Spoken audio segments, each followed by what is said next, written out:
And here we go. He describes this as navigating the Old West on the side of the highway. We're told there was zero maintenance since its construction in the 1920s. Really? And this image is very telling. First of all, how are you pouring all of this concrete in the 1920s? And next, you're unable to maintain it for 50 years, at least? Again, ruins in plain sight with a stupid narrative. And here's an old image. Now a park, and this is all abandoned. Way back. And here, some more ruins. From 1913, the Central Railroad in New Jersey, overgrown and forgotten about. And here we're to believe that the city was built by these people and would fall into complete disrepair as if a bomb went off and not be repaired until the 1970s? Does this make any sense? And here a look from the 1930s. Are we building anything here? Or are we just removing and preparing a new foundation? This looks like it may have been a glorious building at one point. And what to say of these artificial islands in this time of ruins with buildings on them? One might think that this could possibly be natural, but this, with a palace, with an absolutely beautiful palace, and a small town, a little dome on the corner here. Unbelievable. Is this Ellis Island? Here again in 1932, everything in ruins. By 1930s, to imagine that you're abandoning a building doesn't make any sense.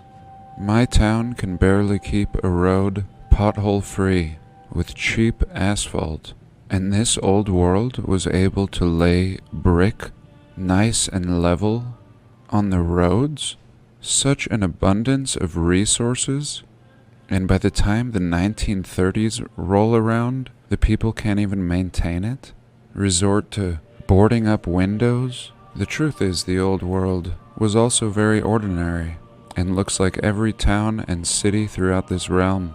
Yes, we discuss buildings built by giants, but this was built for regular people who are gone. And this is a colorized picture in 1911. And look at this tower. Again, reminding me of the towers of Bologna. What is the purpose of this tower? At least according to our narrative. These windows, and really half of the structure appears to have been devoted just to this top, which would serve very little purpose pre-1900s, according to our narrative.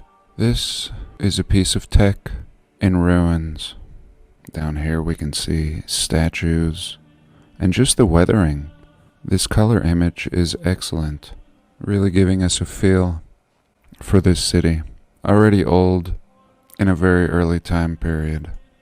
And here we're told this is a rendering by an architect, and of course you would imagine things like this if you just inherited a city that does indeed look like this, only in a completely deteriorated state.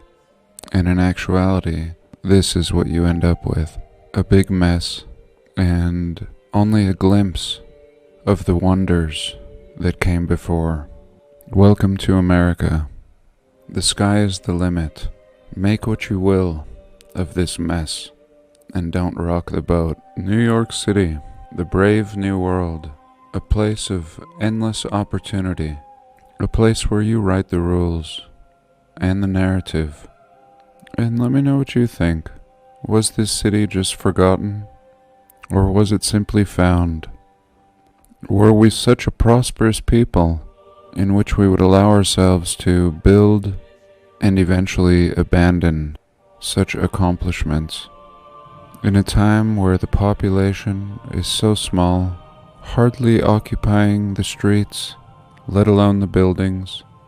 And after all this time, we still don't know who were these people and where did they go.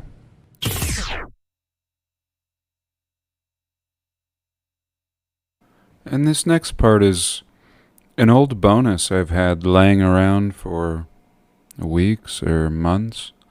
and I just didn't know what to do with it.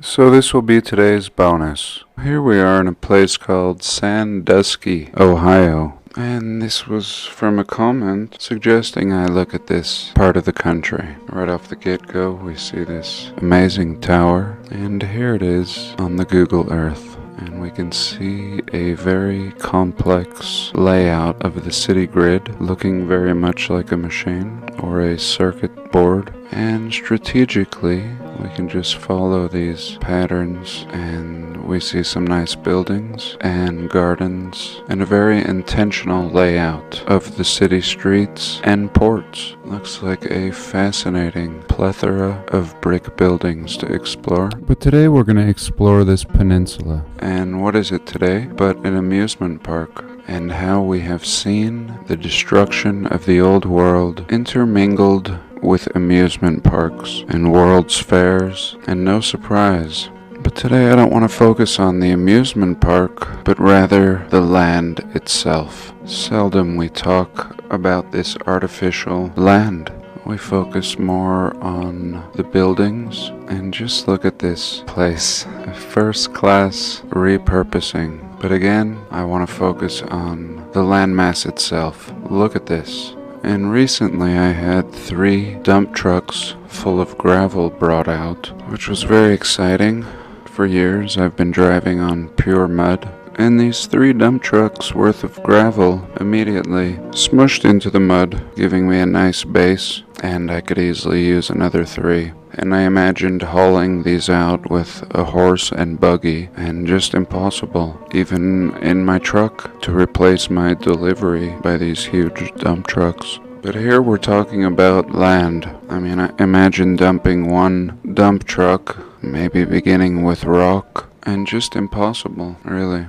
The formation of the land is more interesting than anything, and the most mind-blowing. And we're just little ants living and building on the surface, completely unaware that there's something way bigger going on here, and way more impossible by mere humans, and especially humans in the 1870s. The 1870s is when this Sandusky, Ohio starts getting hot.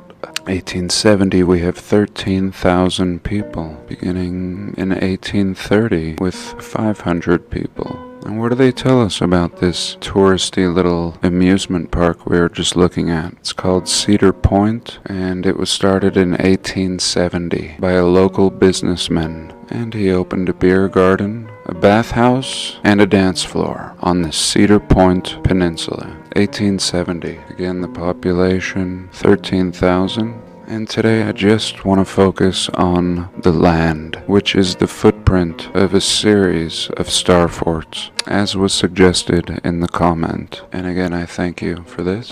And again, this guy is just said to have opened a beer garden, and then the whole park was built out around that. I'm just wondering how he and the inhabitants all got out here. It's to suggest that all of these roads were already there as well, which I believe they were. I believe all this was artificially constructed long before, and these are just ruins, and we can see massive blocks. And today I want to just follow this peninsula here, just imagining the impossibility of creating this in that time period, and completely in ruins now, but still much exists. Oh, here's what I wanted to show you.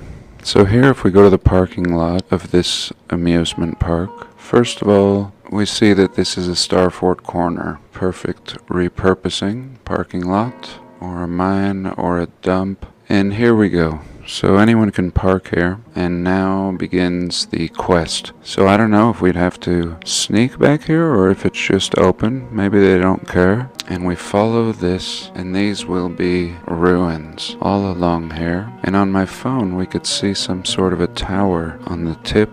And let's see if it comes in any better. No. So they are concealing this, and I encourage anybody to go to this little tip, parking at the parking lot, and seeing what could be seen here. It showed up a lot better on my phone, and you can see what I'm talking about. Looks like some sort of tower and a lot of ruins. And in fact, I think this whole park, being a lesser known park, will have a lot to reveal. And I'm not sure why, but on this evening it brings me particular sadness looking at this, looking at all this research. We have so many unanswered questions. Things like this are minute details that probably aren't important. It's probably more important to focus on the bigger picture. And what is the bigger picture? For me, it's simply sharing this obvious past civilization in plain sight everywhere. But maybe these small details have a place. Maybe it's just something like this that makes somebody say aha, or maybe it's a World's Fair exhibit or expo, or maybe some highly advanced grids out in the middle of the desert. Regardless, all pointing to the same fact: a highly advanced people, and most of it a highly advanced people being wiped out and just a mere trace or imprint of their existence remaining. And things like this most people don't give any thought to, don't conceive of how difficult it would be to simply create how much material one would have to move out here. Similar to what we looked at recently in Buffalo, building in 20 plus foot deep waters. And I have no doubt we could do such things today. But such things are not even talked about in the historical narrative. All of this just existing. And this is probably only a small percentage of what actually was here. And when it comes to ruins in North America, things like this are not even on the table. And what was this really? And who built this? Could we at least figure out how old it is? And we would be told that these blocks were quarried, but could they be tested to determine whether they're concrete? And as usual, a nice little dump, a mine, a quarry. This is what's left of the wonders that were once here. And again, the coastline is some of the last to remain. Well, that's it for today. I do hope you enjoyed, and do have a blessed day. Please like, comment, and subscribe.